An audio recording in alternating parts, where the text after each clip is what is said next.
Se passer en Afrique du Sud est écœurant parce qu'il y a une opacité du gouvernement sud-africain par rapport à ce sujet. Et le problème de xénophobie, en fait, c'est une incompétence du gouvernement sud-africain qui n'arrive pas à résoudre les problèmes de chômage des jeunes là-bas, qui n'arrive pas à résoudre les problèmes de souffrance du peuple africain, c'est-à-dire le bien-être, la pauvreté extrême dont est victime la plupart des Noirs sud-africains. Et à partir de ce moment, vous savez qu'il va y avoir des élections en novembre. Donc souvent, à la veille des élections, il laisse prospérer ce genre de dérive pour trouver une excuse au fait qu'il n'arrive pas à résoudre des problèmes simples des Sud-Africains.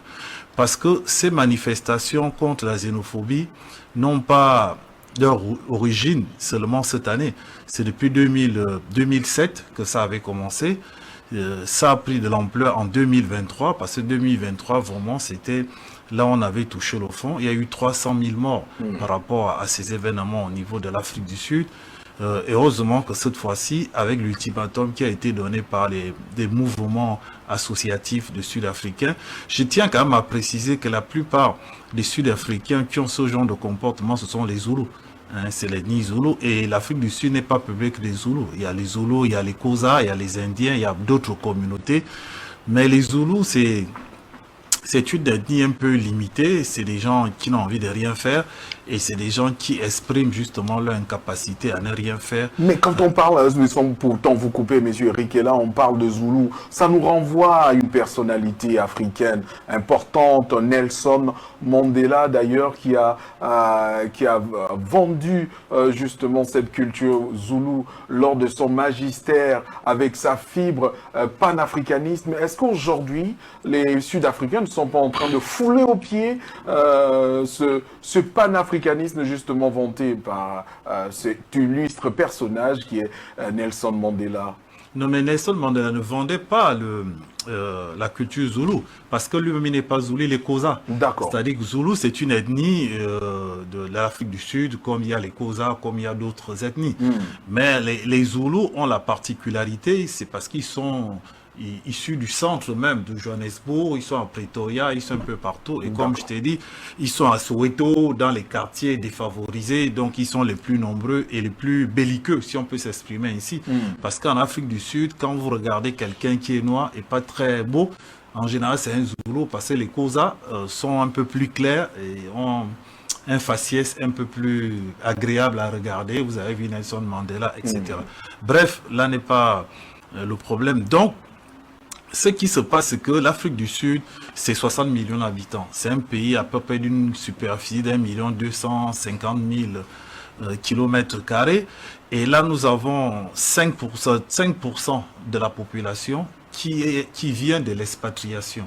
Donc, c'est pour dire que ils sont même pas si nombreux que ça. C'est seulement 5% d'étrangers au niveau de l'Afrique du Sud.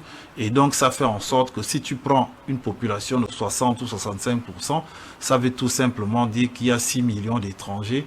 Et si tu divises par 2 pour faire les 5%, ça fait 3 millions d'étrangers sur une population de 60 ou 65 millions d'habitants. Ça représente rien du tout. Et c'est 60% de Sud-Africains qui sont au-dessous des standards internationaux de pauvreté.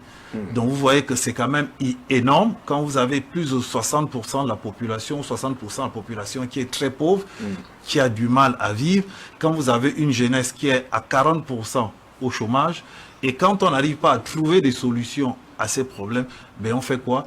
On laisse prospérer des mouvements associatifs et on fait croire à la population que c'est à cause des étrangers qu'ils sont dans cette galère, chose qui est fausse. Donc vous avez mademoiselle, comment elle s'appelle encore, celle qui mène la danse là, comment je peux oublier son nom, pas Betty, l'autre président là, il s'appelle encore comment? Jacob Zuma. Mademoiselle Zuma, elle a le même patronyme que Zuma, mais ils ne sont pas parentés, qui était une jeune dame, elle a 39 ans, qui travaillait dans une chaîne de radio au niveau de l'Afrique du Sud qui a été virée.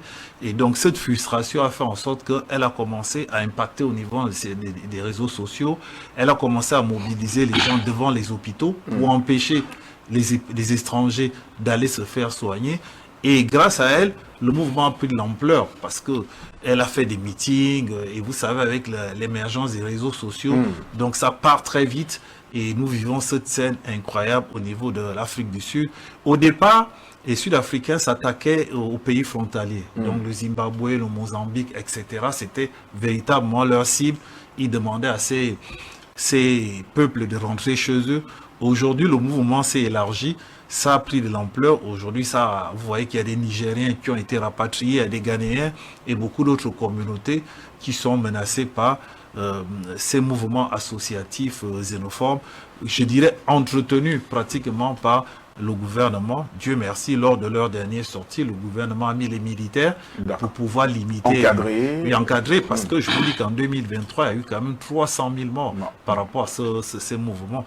Sinon, on allait friser vraiment la catastrophe. D'accord, merci. Eric est là.